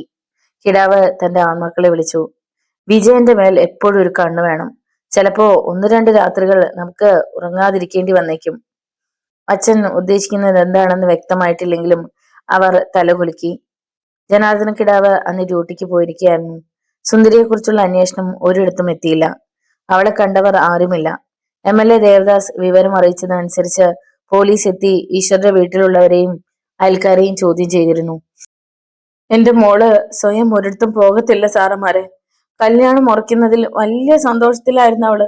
എനിക്കറിയാം, ആരാണ്ട് ചതിച്ചതാ ഞങ്ങളെ. ജാനകി നിലവിളിച്ചുകൊണ്ടാണ് എസ്ഐയോട് പറഞ്ഞത്. ഞങ്ങൾ അന്വേഷിക്കാം, നിങ്ങളും തെരച്ചിൽ നിർത്തരുത്. ഈശ്വരോട് പറഞ്ഞിട്ട് പോലീസ് പാർട്ടിയും സ്ഥലം വിട്ടു. അന്ന് ആ ഗ്രാമത്തിലുള്ളവർക്ക് സംസാരിക്കുവാൻ ആ ഒരു വിഷയം മാത്രമേ ഉണ്ടായിരുന്നുള്ളൂ. ചന്ദ്രപ്പൻ കിടാവിന് മുന്നിലേക്ക് നേരിട്ട് ചെന്നാലോ എന്ന് ഈശ്വർ പലവട്ടം ചിന്തിച്ചതാണ്. പക്ഷെ അതിൽ അപാകതയുണ്ടെന്നൊരു തോന്നൽ. തന്റെ പക്കൽ തെളിവുകളൊന്നുമില്ല. ഏതായാലും നേരം ഒന്ന് ഇരുട്ടിക്കോട്ടെ എന്ന് അവൻ തീരുമാനിച്ചു. പക്ഷെ അതിന്റെ ആവശ്യം ഉണ്ടായില്ല. കാട്ടുതീയുടെ വേഗത്തിൽ ഒരു വാർത്ത ഗ്രാമത്തിൽ പരന്നു. കൃഷ്ണമാഷാണ് ആ വാർത്തയും മനസ്സിലേറ്റി ഈശ്വരുടെ വീട്ടിലേക്ക് വന്നത്. അപ്പോഴും കിടക്കുകയായിരുന്നു ഈശ്വർ. ഈശ്വരെ, അദ്ദേഹം വിളിച്ചു. ആ മാഷോ? അവൻ എണീറ്റിരുന്നു. ഒരു ന്യൂസ് ഉണ്ട്. സത്യമാണോ അല്ലയോ എന്നൊന്നും അറിയില്ല. അങ്ങനെയാണ് മാഷ അവതരിപ്പിച്ചത്. സുന്ദരി, പറയൂ മാഷെ, അവൾ എവിടെയാണ്? ഈശ്വരുടെ ശബ്ദം അല്പം ഉച്ചത്തിലായിരുന്നു. പോർട്ടർ ദാമോദരനും ജാനകിയും അത് ശ്രദ്ധിച്ചു. എങ്കിലും മാഷ് പതിഞ്ഞ ശബ്ദത്തിലാണ് പറഞ്ഞത്. ചെങ്കാടൻ കടവിനക്കരെ വനത്തിൽ. ബാക്കി കേൾക്കാനുള്ള ക്ഷമയില്ലായിരുന്നു ഈശ്വരന്. കൊടുങ്കാറ്റ് പോലെ ജീപ്പിന്റെ താക്കോലും എടുത്ത് അവൻ പുറത്തേക്ക് കുതിച്ചു. ഈശ്വരെ, നിൽക്ക്, ഞാനൊന്ന് പറയട്ടെ. പക്ഷേ അവനത് കേട്ടില്ല, നിന്നുമില്ല. ചിറക് മുളച്ചതുപോലെ പാഞ്ഞകന്നു കഴിഞ്ഞിരുന്നു ജീപ്പ്. എന്താ മാഷെ, എന്താണേലും ഞങ്ങളോട് പറ. പോർട്ടർ ദാമോദരനും ജാനകിയും ഓടിയെത്തി. അല്ല, അതിപ്പോ. മാഷ് പരിങ്ങി. വളവുകൾ വെട്ടിത്തിരിഞ്ഞ് റോഡിൽ പൊടിപടലങ്ങൾ ഇളക്കിക്കൊണ്ട് പായുകയായിരുന്നു ഈശോയുടെ ജീപ്പ്. അതിന്റെ അമിത വേഗത കണ്ട് ആളുകൾ റോഡിൽ നിന്ന് ഓടി മാറി. കഷ്ടിച്ച 8 മിനിറ്റുകൾ കൊണ്ട് അത് ചെങ്കാടൻ കടവിലെത്തി ബ്രേക്കിലറി നിന്നു. നദിയിൽ വെള്ളം കുറവായിരുന്നു. ആളുകൾ പാറകളിൽ ചവിട്ടി അക്കരയ്ക്ക് പോകുന്നുണ്ടായിരുന്നു. ജീപ്പ് നിൽക്കുന്നതിന്റെ ഒച്ച കേട്ട് ഏവരും തിരിഞ്ഞു നോക്കി. ഈശ്വർ ആരെയും ശ്രദ്ധിച്ചില്ല. വെള്ളത്തിലൂടെ അക്കരയ്ക്ക് ഓടി. അക്കരയിൽ എത്തിയതും നിലവിളിച്ചുകൊണ്ട് മൊബൈൽ പാപ്പി ഓടി വന്നു. ആശാനെ, സുന്ദരി പെങ്ങള്, ആശാനെ അങ്ങോട്ട് പോകണ്ട. കൈകൾ വിരിച്ച് അവൻ വഴി തടഞ്ഞു. മാറി നിൽക്കണ അങ്ങോട്ട്. അവനെ ഒരു വശത്തേക്ക് തള്ളിയിട്ട് ഈശ്വർ കുറ്റിക്കാടുകളെ വകഞ്ഞു മാറ്റി ഓടി. ഏതാനും വാരം മുന്നിൽ ധാരാളം ആളുകൾ തീർത്ത ഒരു വലയത്തിന് നടുവിൽ നിൽക്കുന്ന ചെറു വൃക്ഷക്കൊമ്പിൽ ഒന്നേ നോക്കാൻ കഴിഞ്ഞുള്ളൂ അവന്. ചതിച്ചോടെ മോളെ എന്നലറി അവൻ ബോധമറ്റു വീണു. നേരത്തെ അവിടെ എത്തിയിരുന്ന അവന്റെ കൂട്ടുകാരായ ഡ്രൈവർമാർ ഓടി വന്നു. പുളുത്തി, വേഗം പിടിക്കടാ. പുളുത്തി നാണു ക്ലാവർ വിനോദിനോട് പറഞ്ഞു. കുയിലിനും മസാല മത്തയും എല്ലാം കൂടി ചേർന്ന് ഈശ്വര എടുത്തൊരു പാറപ്പുറത്ത് കിടത്തി. അപ്പോഴേക്കും മൊബൈൽ പാപ്പി ചേമ്പിലെ കുമ്പിളിൽ വെള്ളം കൊണ്ടുവന്ന് അവന്റെ മുഖത്ത് തളിച്ചു. ആശാനെ, അവനൊന്ന് ഞരങ്ങി. പിന്നെ പതിയെ കണ്ണു ചിമ്മി തുറന്നു. അവൻ എണീറ്റ് സർവ്വതും നഷ്ടപ്പെട്ടവനെ പോലെ കാലുകൾക്കിടയിലേക്ക് മുഖം പൂഴ്ത്തി കുത്തിയിരുന്നു. തറയിൽ നിന്ന് അധികം ഉയരത്തിലായിരുന്നില്ല സുന്ദരി തൂങ്ങി നിന്നിരുന്നത്. ഏറിയാൽ 2 അടി. കണ്ണുകൾ തുറിച്ച് നാവ് പുറത്തേക്ക് നീട്ടിയ നിലയിൽ. കൈപ്പത്തികൾ ചുരുട്ടി പിടിച്ചിരുന്നു. ചുരിദാറിന്റെ ഷാളാണ് അവൾ കഴുത്തിൽ കെട്ടുവാൻ ഉപയോഗിച്ചിരുന്നത്. നൈറ്റിയാണ് ധരിച്ചിരുന്നത്. എന്നാലും ഈ പെങ്കുച്ചിന് ഇങ്ങനെ ഒരു ദുർബുദ്ധി തോന്നേണ്ട ആവശ്യം വല്ലതും ഉണ്ടായിരുന്നോ? അതും ഇന്ന് കല്യാണം ഉറപ്പിക്കാൻ തീരുമാനിച്ചപ്പോ. ആരോ പറഞ്ഞു. സ്വപ്നത്തിൽ പോലും കിട്ടാത്ത ഒരു ബന്ധമല്ലായിരുന്നു അത്. എന്നിട്ടും ഇവളത് ചെയ്യണമെങ്കിൽ തക്കതായ എന്തെങ്കിലും കാര്യം കാണും. മറ്റൊരാൾ. ആരോ ഫോൺ ചെയ്തതനുസരിച്ച് ശിവൻകുട്ടിയുടെ നേതൃത്വത്തിൽ പോലീസ് സംഘം എത്തി. തൊട്ടു പിന്നാലെ കാറിൽ MLA ദേവദാസും നകുലിനും ഉണ്ടായിരുന്നു. താൻ വിവാഹം കഴിക്കാൻ തീരുമാനിച്ചിരുന്ന പെൺകുട്ടിയുടെ ശവത്തിലേക്ക് നോക്കി നകുലൻ അല്പനേരം നിന്നു. പിന്നെ തനിക്കിത് കാണാൻ വയ്യ എന്ന ഭാവത്തിൽ അവിടെ നിന്നും പിൻവാങ്ങി. ഈശ്വർ വിവരം അറിഞ്ഞോ? ദേവദാസ് അടുത്തു നിന്നിരുന്ന ആളോട് തിരക്കി. അറിഞ്ഞു സർ. ദാ താഴത്തെ പാറപ്പുറത്തിരിപ്പുണ്ട്. ദേവദാസ് അങ്ങോട്ട് പോയി. സിഐയും SIയും ആളുകളോട് ചില വിവരങ്ങളൊക്കെ തിരക്കി. പിന്നെ ഇൻക്വസ്റ്റ് തയ്യാറാക്കാൻ തുടങ്ങി. ചിലരുടെ സഹായത്തോടു കൂടി പ്രേതം അഴിച്ച് തറയിൽ കിടത്തി. സുന്ദരി ധരിച്ചിരുന്ന നൈറ്റിയുടെ മുൻവശത്തെ ഹുക്കുകൾ അഴിക്കപ്പെട്ട നിലയിലായിരുന്നു. തറയിൽ കിടത്തിയപ്പോൾ അതൊരു ഭാഗത്തേക്ക് മാറി. അങ്ങോട്ട് നോക്കിയ സർക്കിൾ ഇൻസ്പെക്ടർ ശിവൻകുട്ടിയുടെ നെറ്റി ചൊളിഞ്ഞു. അവൾ ബ്രാക്കുള്ളിൽ ഒരു കടലാസ് തിരികെ വെച്ചിരിക്കുന്നു. അതെടുക്ക്, ശിവൻകുട്ടി SI മഹേഷിനോട് നിർദ്ദേശിച്ചു. മഹേഷ് കർച്ചീഫ് കൂട്ടിപ്പിടിച്ച് ആ കടലാസ് വലിച്ചെടുത്തു.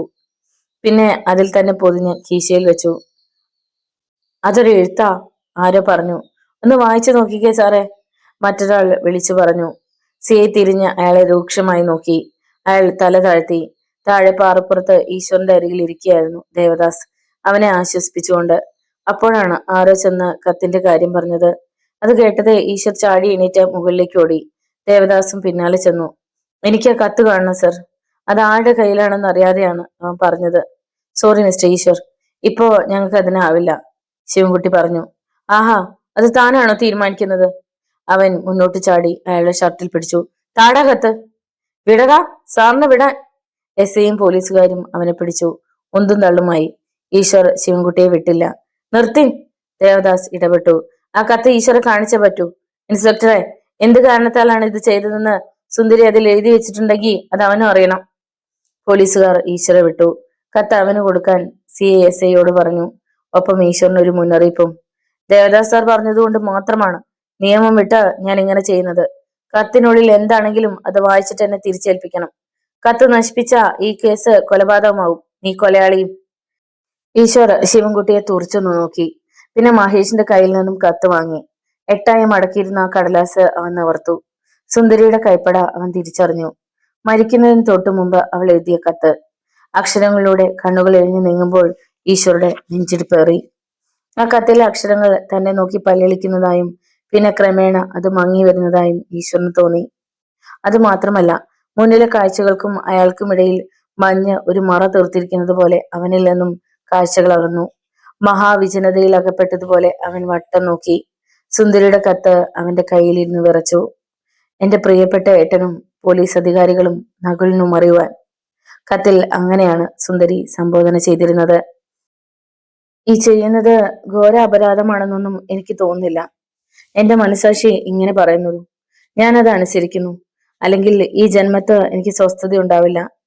നല്ലവനായ നകുലിനെ കൂടി ഈ പാപഭാരം ഏൽപ്പിക്കുവാൻ ഞാൻ ഒരുക്കമല്ല. ഞാൻ കാരണം എന്തിന് മറ്റൊരാളുടെ ജീവിതം കൂടി തകരണം?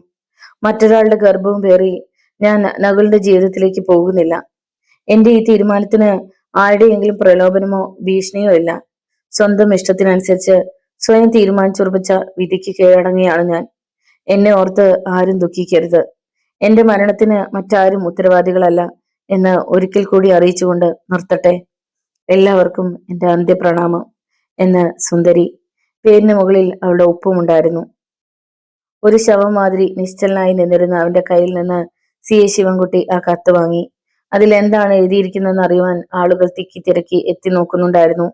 മാറ്, മാറി നിൽക്കിൻ. പോലീസുകാർ അവരെ ആട്ടിപ്പായിച്ചു. ഈശ്വർ മരത്തിൽ നിന്ന് അഴിച്ച് താഴെ കിടത്തിയിരുന്ന തന്റെ പെങ്ങളെ നോക്കി.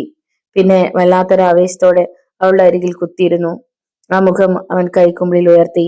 ആ നെറ്റിയിൽ ഉമ്മ വെച്ചു. കണ്ണീർ മുത്തുമണികളായി അവളുടെ മുഖത്ത് വീണു. എന്തിനാ മോളെ നീ ഞങ്ങളോട് ഇത് ചെയ്തത്? എന്തൊക്കെയാ നീ എഴുതി വെച്ചിരിക്കുന്നത്? എന്തൊക്കെ നീ ഈ ഏട്ടനിൽ നിന്ന് ഒളിച്ചു വെച്ചു? എനിക്കൊന്നും മനസ്സിലാകുന്നില്ലല്ലോ മോളെ. ഒരു ഉന്മാദിയെ പോലെ അവൻ അവളുടെ തലമുടിയിൽ തലോടി. ആ ശിരസ് തന്റെ നെഞ്ചോട് ചേർത്ത് അമർത്തി പിടിച്ചു. വരൂ ഈശ്വർ, എണീറ്റ് വാ. ദേവദാസ് അവനെ എണീപ്പിക്കാൻ ശ്രമിച്ചു. ഇല്ല, ഞാൻ വരില്ല. അവൻ സുന്ദരിയുടെ മൃതദേഹത്തു നിന്നും പിടിവിട്ടില്ല.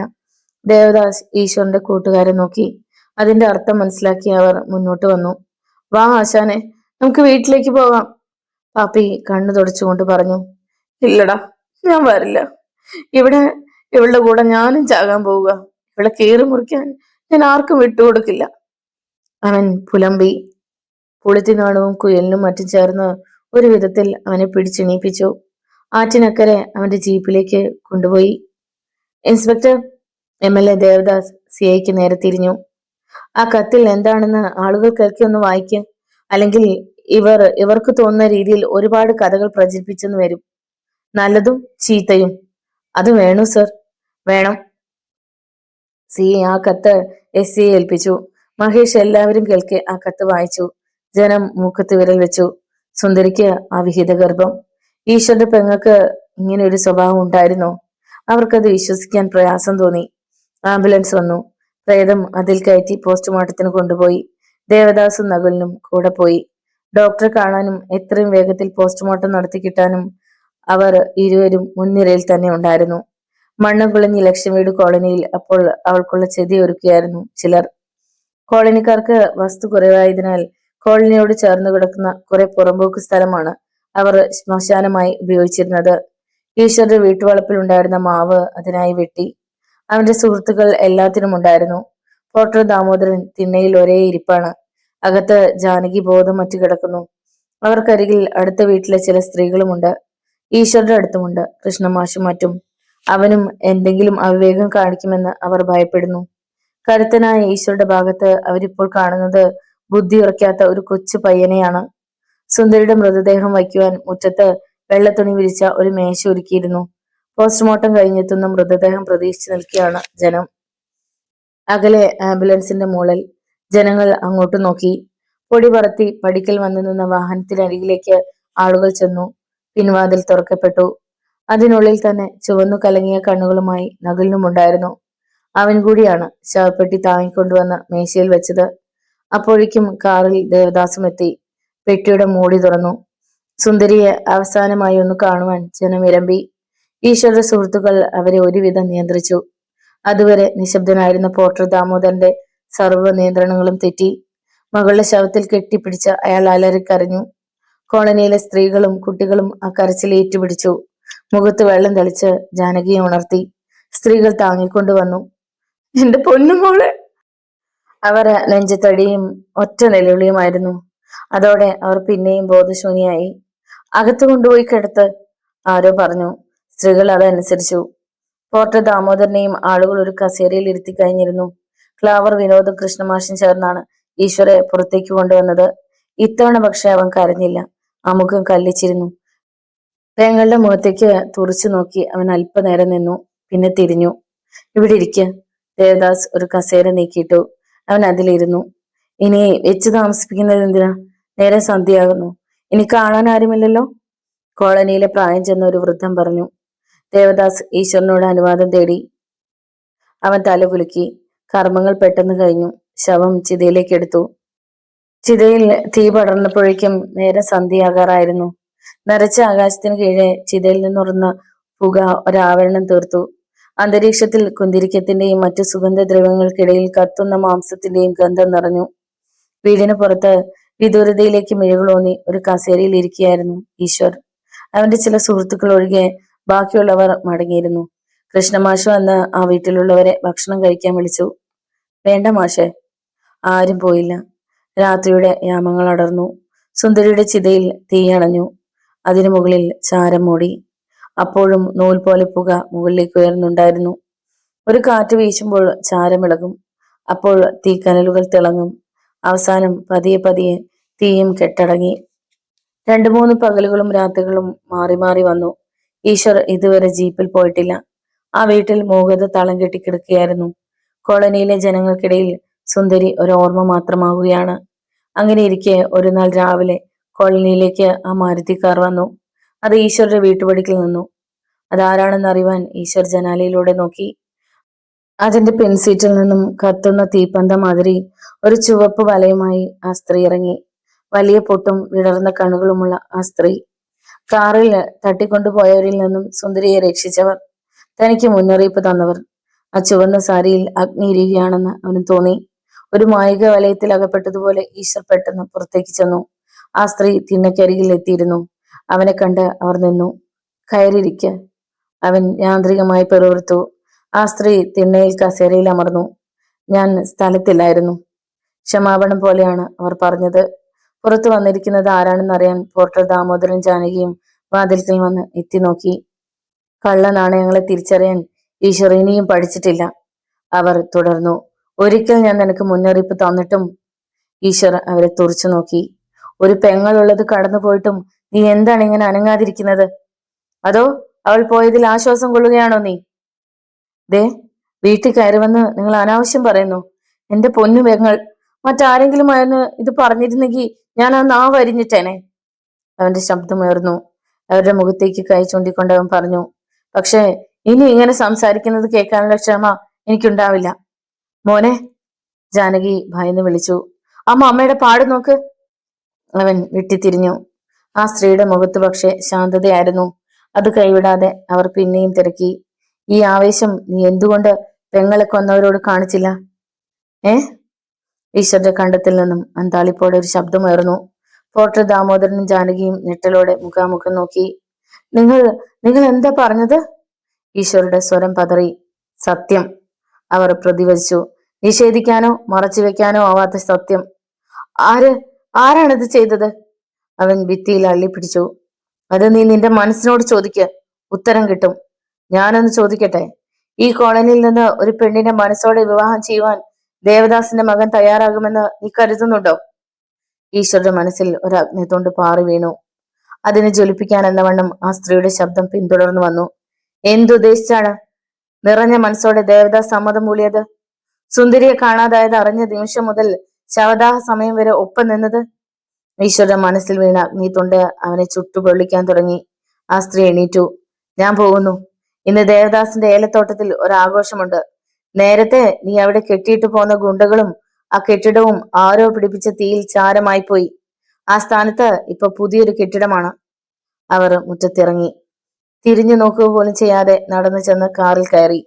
അത് കണ്ണിൽ നിന്ന് മറിഞ്ഞിട്ടും ഈശ്വർ ചലനമറ്റതുപോലെ അവിടെ തന്നെ നിന്നു. എന്തൊക്കെയാണ് അവർ പറഞ്ഞത്? അവൻ വിയർപ്പിൽ കുളിച്ചു. ആ രാത്രി ദേവദാസിന്റെ ഏലത്തോട്ടത്തിൽ പുതുതായി നിർമ്മിച്ച കൊച്ചു കെട്ടിടത്തിനുള്ളിൽ മെഴുകുതിരികൾ തെളിഞ്ഞു.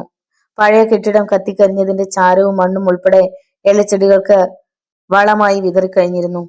എന്നിട്ട് വളരെ വേഗത്തിലാണ് ഹോളോ ബ്രിക്സ് കട്ടകൾ കൊണ്ട് കെട്ടിടം ഉണ്ടാക്കിയതും മുകളിൽ ആസ്പെറ്റോ ഷീറ്റ് ഇട്ടതും. ആ ഭാഗത്തേക്ക് ആരും അങ്ങനെ വരാറില്ലാത്തത് കാരണം പഴയ കെട്ടിടത്തെക്കുറിച്ച് ആരും ഒന്നും അറിഞ്ഞില്ല. കത്തിയ മെഴുകുതിരിക്ക് ചുറ്റും മേശയിൽ മദ്യക്കുപ്പികളും ഗ്ലാസുകളും തിന്നാനുള്ളതും നിരന്നു. പുറത്തെ ഇരുട്ടിൽ നകുലന്റെ ജീപ്പ് കിടപ്പുണ്ടായിരുന്നു. അകത്ത് നകുലനും മറ്റു 3 പേരും. ഗ്ലാസുകളിൽ മദ്യം നിറഞ്ഞു തുളുമ്പി സന്തോഷത്തോടെ കഴിക്കുകയായിരുന്നു അവർ. നകുലൻ പക്ഷെ അല്പാൽപ്പം രുചിച്ചു കൊണ്ടിരുന്നതേ ഉള്ളൂ. മറ്റുള്ളവരെ കുടിപ്പിക്കുകയായിരുന്നു അവൻ. സാറ് ഏതായാലും ഒരു ബുദ്ധിരാക്ഷസൻ തന്നെയാ, രണ്ടാമത്തെ റൗണ്ട് കഴിഞ്ഞപ്പോ ഒരുവൻ പറഞ്ഞു. ഇങ്ങനെ ഒരു ബുദ്ധി തോന്നിയില്ലായിരുന്നെങ്കിൽ എന്നാ ചെയ്യുമായിരുന്നു? തോന്നിയില്ലായിരുന്നേല് ചിന്തിക്കേണ്ട കാര്യമേ ഇല്ല. തോന്നിക്കഴിഞ്ഞില്ലേ, എല്ലാം തീർന്നില്ലേ? രണ്ടാമൻ. ഹോ, എന്നാലും ഒരു ഉഗ്ര സാധനമായിരുന്നു. 4-5 ദിവസം കസ്റ്റഡിയിൽ വെച്ചേക്കുമെന്ന് ഞാൻ പറഞ്ഞതാ, പക്ഷെ ഈ സാറ് കേൾക്കണ്ടേ? മൂന്നാമൻ ഇറച്ചിയെടുത്ത് വായിലിട്ടു. നേർത്ത ചിരിയോടെ നകുലൻ ഒരു സിഗരറ്റ് കത്തിച്ച് പുക ആസ്വദിച്ച് വലിച്ചു. ഒന്നാമൻ പിന്നെയും പറഞ്ഞു. സാറിന് മനസാക്ഷി കുത്ത് കോന്നിക്കാണും. ഒത്തിരി നാള് കൂടെ കിടത്തിയ പെണ്ണിനെ നമ്മൾ ബുദ്ധിമുട്ടിക്കുന്നത് കണ്ടുകൊണ്ടിരിക്കാനുള്ള ഒരു പ്രയാസം. പിന്നെ കോപ്പ. നകുലൻ ചിരിച്ചു. എനിക്ക് എന്നാ മനസാക്ഷി കുത്താ? ഇങ്ങനെ എത്ര എണ്ണം നമ്മുടെ ജീവിതത്തിൽ വന്നു പോകുന്നു. അതേക്കുറിച്ചൊക്കെ ഓർക്കാൻ ആർക്കാ നേരം? എന്നാലും ആദ്യമൊക്കെ ഞങ്ങൾ ഓർത്തു സാറ് അവളെ കെട്ടുമെന്ന്. ഞാനോ? കോളനി കിടക്കുന്ന ആ ദരിദ്രവാസിയുടെ മകളെയോ? ആ തെണ്ടി ഈശ്വരന്റെ പെങ്ങളെയോ? നല്ല കഥയായി. ഞാൻ അങ്ങനെ ഒരു നാടകം കളിച്ചില്ലായിരുന്നുവെങ്കിൽ, എല്ലാം നേരത്തെ മനസ്സിലാക്കിയിരുന്നെങ്കിൽ ഈശ്വർ എന്നെ വെറുതെ വിടുമായിരുന്നോ? അറിഞ്ഞത് കുറച്ച് വൈകിയാണെങ്കിലും നിന്നെ ഞാൻ വിടാൻ പോകുന്നില്ലടാ ചേറ്റേ. പെട്ടത് ഇടിവെട്ടും പോലെ ആ ശബ്ദം കേട്ട് 4 പേരും ഞെട്ടിപ്പടഞ്ഞ് തിരിഞ്ഞു നോക്കി. ഇരു കട്ടിലുകളിലേക്കും കൈയൂന്നി കണ്ണുകളിൽ അഗ്നിയരിച്ചുകൊണ്ട് വാതിൽ നിറഞ്ഞു നിൽക്കുന്നു അവൻ. ഈശ്വർ, ഈശ്വർ. നകുലിന്റെയും മറ്റു 3 പേരുടെയും കണ്ടത്തിൽ നിന്നും പതിഞ്ഞ നിലവിളി പോലെ ആ ശബ്ദമുയർന്നു. അതേടാ, ഈശ്വർ തന്നെ. അവൻ പൊട്ടിത്തെറിച്ചു. എന്റെ പെങ്ങളെ കൊന്നതിന്റെ ആഘോഷമാണ് അല്ലേ? ഞൊടിയിടയിൽ അവൻ അകത്ത് കയറി വാതിലടച്ച് കുറ്റിയിട്ടു. പുറത്തെ വാതിൽ തുറന്ന് എങ്ങനെയാണ് അവൻ അകത്ത് വന്നതെന്ന് നകുലൻ സംശയിച്ചു. അവർ ഇരുന്ന മുറിക്കും ആ ഒരൊറ്റ വാതിലേ ഉണ്ടായിരുന്നുള്ളൂ. പിന്നെയുള്ളത് 2 ജനാലകളായിരുന്നു. പക്ഷേ നകുലിന് അല്പം ധൈര്യം തോന്നി. തന്റെ മുന്നിലിരിക്കുന്ന ഇവർ മൂവരും ചില്ലറക്കാരല്ല. അത്യാവശ്യം അടവുകൾ അറിയാവുന്ന വില കൂടിയ ഗുണ്ടകളാണിവർ. ഈശ്വർ കത്തുന്ന കണ്ണുകളാൽ നകുലിനെ നോക്കി. ചിരിച്ചുകൊണ്ട് കഴുത്തറക്കുകയായിരുന്നു നീ അല്ലടാ നായെ. എന്റെ പെങ്ങക്ക് നീ ഒരു ജീവിതം കൊടുക്കുമെന്ന് കരുതി ചതിയന്മാരാണെന്ന് അറിഞ്ഞിട്ട് കൂടി നിന്നെയൊക്കെ ഞാൻ വിശ്വസിച്ചത് തെറ്റ്. ശവമാന്തിയെടുത്ത് ഒരു റീപോസ്റ്റ്മോർട്ടം കൂടി നടത്താതിരിക്കുവാനാണ് മൂത്ത ആളുകൾ ജീവിച്ചിരിക്കുമ്പോ ഇളയവരെ ദഹിപ്പിച്ചുകൂടെന്ന വിശ്വാസത്തെ കാറ്റിൽ പറത്തി അവളെ ചുട്ടിരിക്കാൻ നീയൊക്കെ കരുക്കൾ നീക്കിയത് അല്ലടാ. നകുലൻ തല കുലുക്കിക്കൊണ്ട് വില്ലൻ ഭാവത്തിൽ ചിരിച്ചു. പിന്നെ പകുതി എരിഞ്ഞ സിഗരറ്റ് മേശയിൽ കുത്തി അണച്ചു. അതടാ, നീ പറഞ്ഞതൊക്കെ ശരി തന്നെയാണ്. അല്ലാതെ പിന്നെ താണ ജാതിയിൽപ്പെട്ട ഒരു പെണ്ണിനെ പട്ടമാഷിയായി വാഴിച്ച് അവളെ കെട്ടിപ്പിടിച്ചുകൊണ്ട് സപ്രമഞ്ചത്തിൽ ഞാൻ ഉറങ്ങുമെന്ന് നീ കരുതിയോടാ? സപ്രമഞ്ചത്തിലല്ല, നിന്നെ ഞാൻ ശവപ്പെട്ടിയിലാണ് ഉറക്കാൻ പോകുന്നത്. ഈശ്വർ മുന്നോട്ട് കുതിച്ചു. ആ ക്ഷണം ഗുണ്ടകൾ മൂവരും ചാടി എണീറ്റ് അവനെ തടഞ്ഞു. ഒട്ടും സമയം കളയാതെ നകുലൻ മെഴുകുതിരി ഊതിക്കെടുത്തിട്ട് അവിടെ നിന്നും തെന്നി മാറി. മുറിയിൽ കനത്ത ഇരുട്ട്. മുന്നിൽ നിൽക്കുന്നത് മുഴുവൻ ശത്രുക്കളാണല്ലോ. ആരെയും ശ്രദ്ധിക്കാതെ ഈശ്വർ കൈ ചുരുട്ടി ഇടിച്ചു. ഇരുളിൽ ആർത്തനാദങ്ങൾ ഉയർന്നു. മദ്യവും മറ്റും ഇരുന്ന മേശ പിടിവലിക്കിടയിൽ മറിഞ്ഞു. കുപ്പിയും ഗ്ലാസുകളും മറ്റും തറയിൽ വീണുടയുന്ന ശബ്ദം. ഇതിനിടെ ഭിത്തിയുടെ അരികു ചേർന്ന് നകുലൻ വാതിലിനടുത്തേക്ക് നീങ്ങി. തപ്പി തടഞ്ഞ് ഓടാമ്പലെടുത്ത് പുറത്തേക്ക് കുതിച്ചു. അന്ധകാരത്തിലും ആരോ വാതിൽ തുറന്നിറങ്ങിയത് ഈശ്വർ അറിഞ്ഞു. അത് നകുലനാണെന്ന കാര്യത്തിൽ അവന് തർക്കമേ ഉണ്ടായിരുന്നില്ല. തന്നെ പിടിച്ചവരെ കുടഞ്ഞെറിഞ്ഞ് അവനും പിന്നാലെ പാഞ്ഞു. പക്ഷെ മുറ്റത്തെത്തിയപ്പോഴേക്കും ജീപ്പിന്റെ ഹെഡ്ലൈറ്റുകളിലെ വെളിച്ചം ഇറക്കമിറങ്ങി അകന്നു പോകുന്നത് കണ്ടു. ഈ തക്കത്തിന് മറ്റു ഗുണ്ടകളും പുറത്തു ചാടി ഏലത്തോട്ടത്തിൽ ഒളിച്ചു. ഈശ്വർ കുന്നിന് താഴെ ഒരിടത്ത് ഒളിച്ചിട്ടിരിക്കുകയായിരുന്നു ജീപ്പ്. അവൻ റോഡ് വഴി താഴേക്കോടി. ഇന്നിനി നകുലനെ പിടികൂടാനാവില്ലെന്ന് അവൻ അറിയാമായിരുന്നു. നകുലൻ വീട്ടിലേക്ക് പോവാൻ ഭയന്നു. സുരക്ഷിതമായ ഒരിടത്തെത്തിയ അവൻ മൊബൈൽ ഫോണിലൂടെ MLA ദേവദാസിനെ വിളിച്ചു. യെസ്, ദേവദാസിന്റെ ശബ്ദം. അയാൾ വീട്ടിലുണ്ടായിരുന്നു. ആകെ കുഴഞ്ഞു ഡാഡി, നിലവിളിക്കും പോലെയാണ് അവൻ പറഞ്ഞത്. എന്തു പറ്റിയെന്ന് പറയടാ. ഈശ്വർ എല്ലാം അറിഞ്ഞു. അവൻ എന്നെ കൊല്ലും. നട്ടലിൽ ഒരു ചൂലം തറച്ചതുപോലെ ദേവദാസ് പിടഞ്ഞു. സത്യമാണോടെ ഈ പറയുന്നത്? യെസ് ഡാഡി, അവൻ കാര്യങ്ങൾ ചുരുക്കത്തിൽ പറഞ്ഞു. കഴിവേറി മോനെ, ഇപ്പൊ അവിടെ വെച്ച് അങ്ങനെ ഒരു ആഘോഷം നടത്തേണ്ട കാര്യമുണ്ടായിരുന്നോടാ നിനക്ക്? അതിന് നകുലൻ മറുപടി പറയാൻ വൈകി. എന്തായാലും അറിഞ്ഞത് കൊണ്ടല്ലേ ഡാഡി അവൻ അങ്ങോട്ട് വന്നത്. അത് ശരിയാണെന്ന് ദേവദാസിനും തോന്നി. വിവരം ചോർന്നിരിക്കുന്നു, തന്ത്രം പൊളിഞ്ഞിരിക്കുന്നു. അവൻ വെറും ഒരു ജീപ്പ് ഡ്രൈവർ ആണെങ്കിലും അപകടകാരിയാണ്. ദേവദാസ് തലച്ചോർപ്പ് വെച്ചു. ഇനി എന്ത് ചെയ്യാനാ നിന്റെ ഉദ്ദേശം? എനിക്കറിയത്തില്ല. അവൻ എന്റെ പിന്നാലെ കാണും. അനുഭവിക്കടാ നീ, അനുഭവിക്ക്. നിനക്ക് പ്രേമ നാടകം നടത്താൻ അവളെ മാത്രമേ കിട്ടിയിരുന്നുള്ളൂ. എല്ലാം കേട്ടുകൊണ്ടാണ് കനകം അങ്ങോട്ട് വന്നത്. നിങ്ങൾ മോനോടാണോ ഇങ്ങനൊക്കെ സംസാരിക്കുന്നത്? അല്ല, നിന്റെ അപ്പനോട്. പറഞ്ഞു തീരും മുമ്പ് ദേവദാസ് കൈവീശി ഒറ്റടിയായിരുന്നു. വല്ലാത്തൊരു നിലവിളിയോടെ ആ സ്ത്രീ കവൾ പൊത്തി. മമ്മയെ തല്ലിയോ ഡാഡി? നകുലന്റെ ശബ്ദം റിസീവറിലൂടെ ഒഴുകിയെത്തി. ഇല്ലടാ, ഒരു ഉമ്മ കൊടുത്തു. ഹാ, ഞാൻ എന്ത് ചെയ്യണമെന്ന് പറ. എവിടെയും പോയി ഒളിക്ക്, ഞാനൊന്ന് ആലോചിക്കട്ടെ. ദേവദാസ് റിസീവർ ശക്തിയിൽ ക്രാഡിലേക്ക് ഇട്ടു. ആ നിമിഷം പുറത്ത് വലിയൊരു ശബ്ദം കേട്ടു. ദേവദാസ് ജനാലക്കിലേക്ക് ഓടി. ഗേറ്റ് തകർത്തുകൊണ്ട് ഒരു ജീപ്പ് അകത്തേക്ക് പാഞ്ഞു വരുന്നു. ഈശ്വർ, അയാൾ പേടിയോടെ പെറുപെറുത്തു. തന്നെയും അവൻ വെറുതെ വിടില്ലെന്ന് മനസ്സ് പറയുന്നു. നോവലിന്റെ തുടർന്നുള്ള ഭാഗങ്ങൾ കേൾക്കാൻ വേണ്ടി ചാനൽ സബ്സ്ക്രൈബ് ചെയ്യുക. നിങ്ങളുടെ വിലയേറിയ അഭിപ്രായങ്ങളും നിർദ്ദേശങ്ങളും കമന്റ് ബോക്സിൽ രേഖപ്പെടുത്തുക. വീഡിയോ ഇഷ്ടമായാൽ ഒന്ന് ലൈക്ക് ചെയ്ത് മറ്റു സുഹൃത്തുക്കൾക്ക് കൂടി ഷെയർ ചെയ്ത് നൽകുക. നന്ദി. വീണ്ടും കാണാം.